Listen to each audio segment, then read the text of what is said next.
As we know, it's impossible for an all-in podcast to take place without some mention of Elon Musk and or Tesla and or Doge, and today is no different. Although JCal's looking a bit weird today. I just want to hit Tesla for half a second. Tesla's out with earnings this week. Stock is up 8% on the back of that news, 23% up in the last 5 days, in large part because Elon basically said, I'm getting out of Doge and I'm going back into Tesla. So that's a fairly bold statement from Andrew. Do we really know why Tesla is up over the last 5 days? Is it really because Elon Musk pointed out the obvious fact that he won't be full-time, balls to the wall, hyper-focused on the Department of Government Efficiency forever? Because we already knew this. In fact, the Department of Government Efficiency from day one had an expiry date, July 4th, 2026. And in today's episode of Obvious Things Are Obvious, it was obviously going to be the case that Musk would be very focused initially, get things humming, and progressively spend less and less time on the Department of Government Efficiency in the future. And we've seen countless examples of this very thing. Remember when he acquired Twitter? Let that sink in? The equivalent of sleeping on the factory floor in Twitter HQ initially. People were freaking out. Elon distracted, blah, blah, blah. That narrative went away quickly, didn't it? And then, of course, there was XAI, which started up and no one seemed to notice that. Suddenly now rumours of multi-decker billion-dollar funding rounds. So, I mean, it might be true that maybe a lot of this buying activity on Tesla stock is a result of Elon Musk saying, hey guys, obvious things are obvious, but I'll explain them to you just in case you need me to. It may not though. I mean, what did people think? Anyway, my point is that it is a pretty bold assertion for Andrew to suggest that Tesla stocks moved up because of X, Y, or Z reason. I mean, there could be a lot of factors. The question is, what can he actually do to fix Tesla at this point? What does he have to do? And Wait, what? Fix Tesla? The question presupposes that something's not right at Tesla. Oh, God. Wait, hang on. I think I know where this is going, actually, because Andrew is part of CNBC and just the overall left-leaning media. And in his world, he's probably under the impression that the Tesla brand has burned to the ground and Elon bad and no one wants to buy a Tesla because Elon bad. Maybe that's what he means about fix Tesla. From my point of view, robotaxis are still on track to launch in Austin in June. Tesla's more affordable vehicles are still on track to begin production this year, the first of which will be this half of this year. Tesla still has the world's best-selling vehicle of any kind.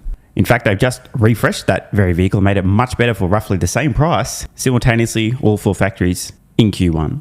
They're still one of the only companies making any money selling electric vehicles. They still have an unassailable data lead when it comes to autonomy.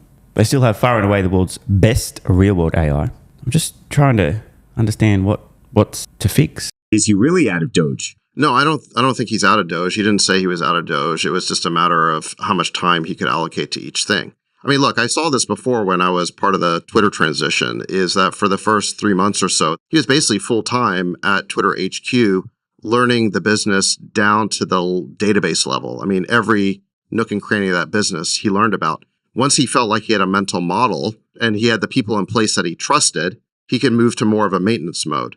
Oh, well, there you fucking have it. See, I spoke too soon. David Sachs, who was actually there at the Twitter acquisition, said exactly what I mentioned earlier.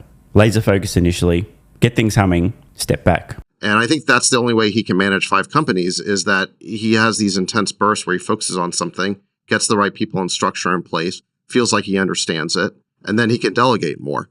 And I think that he has reached that point with Doge, but he was also clear that he's going to keep doing it, because if he doesn't, there's going to be a huge backsliding where, all the corrupt interests will basically put back all this corrupt spending. So he's going to stay involved, but as an SGE, he's limited to 130 days a year anyway.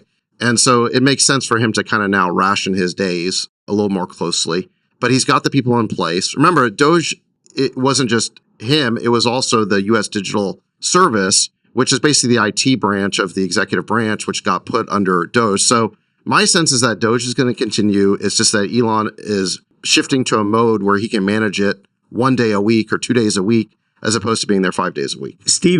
Which obviously should surprise absolutely no one. Again, this is why I'm kind of puzzled that Andrew would suggest that Tesla stock surged, because Elon Musk pointed out the obvious fact that he's not going to spend as much time focused on the Department of Government Efficiency in the future as in the beginning. I mean, no shit, Sherlock. Gosh, bit of a head scratcher. Now, look, it might be true, right? There might have been a lot of big institutional investors that hear Elon mention that he's not going to be spending as much time on Doge in the future. Go, oh, finally, I can buy Tesla stock now. But this was always going to happen. Steve Bannon says he wants the receipts. He says there are no receipts. We don't have the receipts. He says we need itemized receipts to see what has actually happened. What do you think? why wouldn't we want to cut as much of this corruption as possible?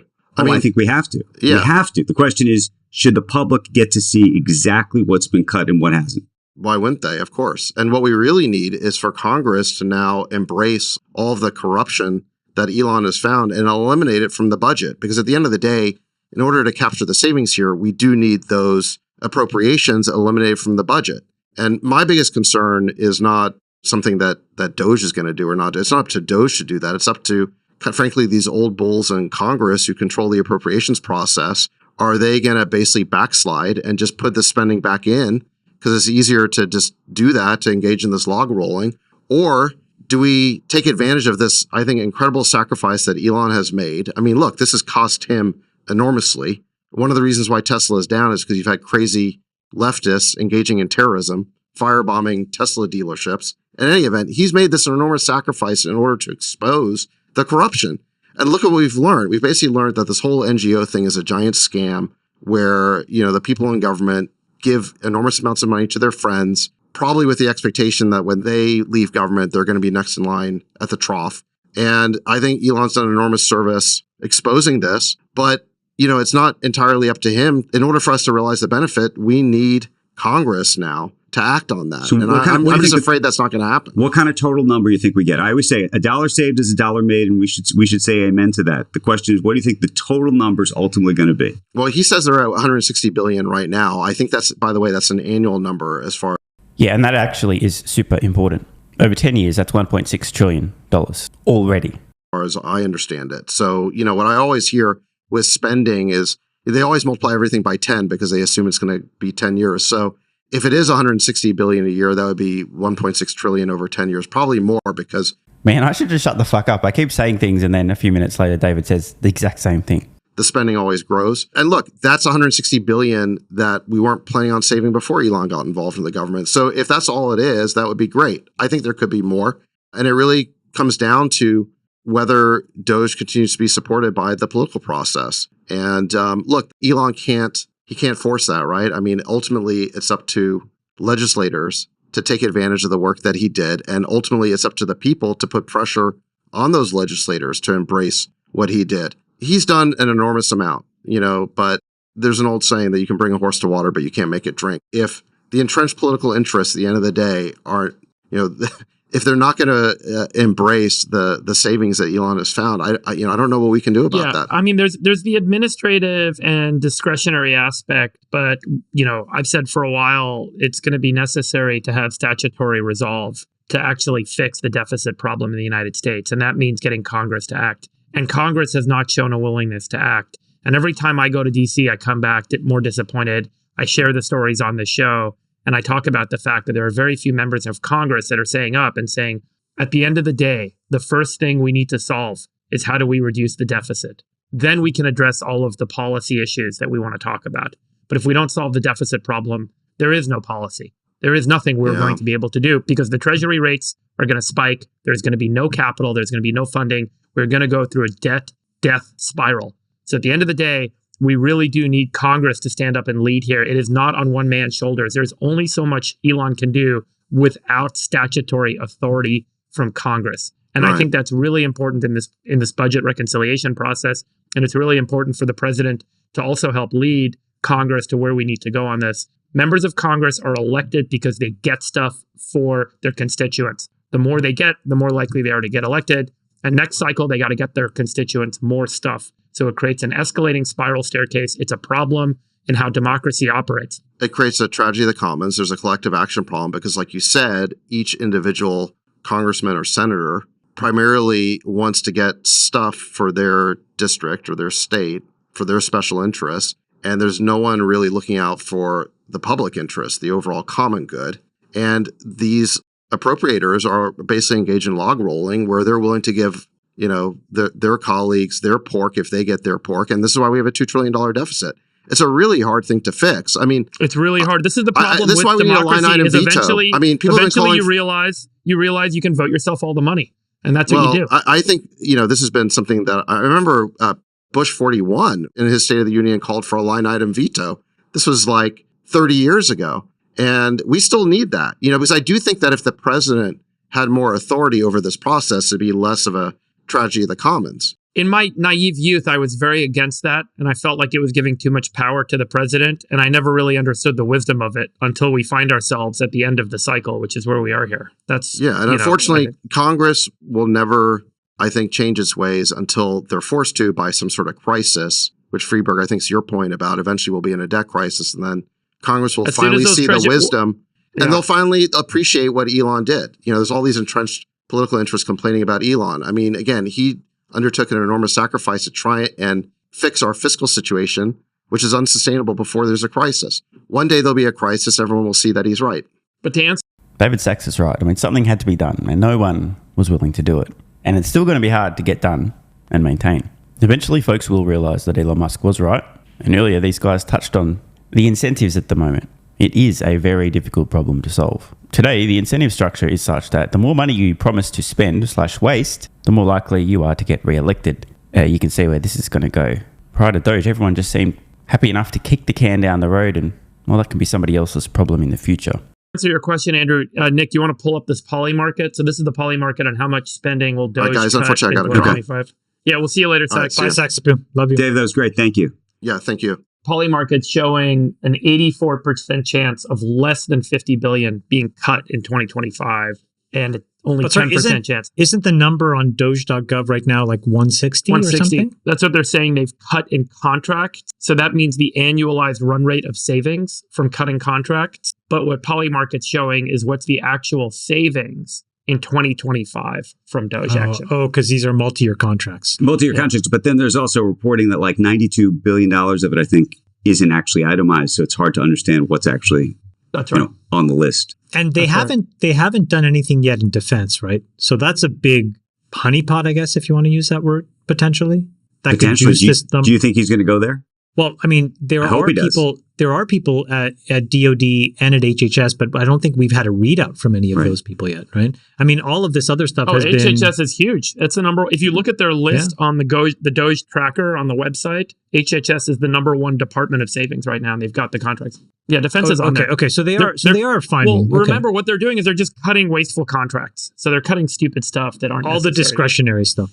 All the bullshit that's not used or not needed. No, but my point is, like, all of these things are still, these are not line item appropriations, right? Because you can't cut those. Well, here you can see the Department of the Interior had a $3 billion contract for refugee resettlement with a company called Family Endeavors, Inc. And so they put that as the number one contract they cut on the website, saves $2.9 billion total. Treasury, they cut a deal with a company called Centennial Technologies, which is an enterprise software company, saves $1.9 billion. What is Centennial Technologies? My that's the thing. You go into this stuff, you can owns disappear. Equity in that? Wow. These are all like small. You can click on it. It shows you the contract. Here it is. Well, I'm going to go and try to find this Centennial Technologies. Who are these guys? You're going to invest? Yeah. Okay, should we talk? You want to still talk a little Tesla, or you think we should move to the science corner? What I would say quickly on Tesla is I would encourage all of you guys to try FSD. It's a new thing you've discovered? This is the reason I bought my Tesla. I've been using it the quality of FSD is just so good. Yeah, but you never turned it on. You just set it in the pre-thing. No, I use it all the time. It is just an incredible thing. I think like there was like a rev of it probably in like the last month or two that I think took it from like a 98 to like 99.5 or something. It's just like there's just very few disengagements. Okay, so are you a believer that Tesla's doing real robotaxis in 2 years? Oh, yeah. I mean, like right now, my car is effectively a robot. So this is kind of a crazy question from Andrew. I mean, like it's a fair question to ask, but he's just asked Jamar, basically, do you think Tesla's going to have real robotaxis in 2 years? Bro, they're launching their first autonomous vehicles, aka robotaxis, in Austin in June. It's April. It's the end of April as I'm recording this. Now, not very good at math, but I think 2 months, not even, is a lot sooner than 2 years. Was this a real question from Andrew? What? Robotaxi. The shittiest part about my Tesla experience is I have to hold the freaking steering wheel and look ahead because this camera's always looking at me. My wife, it's so funny. She'll come home and she'll be like angry because she like got suspended because she was like looking away and looking on her phone, and they turn it off. They punish you. Tesla punishes you if you look away too often. They put you in like, timeout for like, I don't know how many days or whatever. That's the worst part about the experience because it is so good. You're just like, oh, can I just take my hands off the wheel and just do something else? So I have a very bold, truly shocking prediction. Will Tesla have robo-taxis in 2 years? Bro, they'll have them in 2 months, man. Wow. I don't think anyone really believes. I think the overall, especially the mainstream consensus regarding Tesla and robo-taxis, those folks are in for a rude awakening. Want more content? Early access? A bunch of perks? Click the links in the pinned comment. AG1 is awesome. I've been taking it daily now for more than 3 years. It's a great way to fill in nutritional gaps. It's packed full of vitamins, minerals, and whole food source nutrients, plus has prebiotics, probiotics, and adaptogens to improve gut health, regularity, and help your body handle stress. I'm always looking for an edge to help me feel and perform my best, which is why I haven't missed a day of AG1 for more than 3 years. Just try it and see how you feel. Click the link in the pinned comment or head to drinkag1.com/SMR and get yourself a free 1-year supply of vitamin D3 plus K2 and 5 travel packs.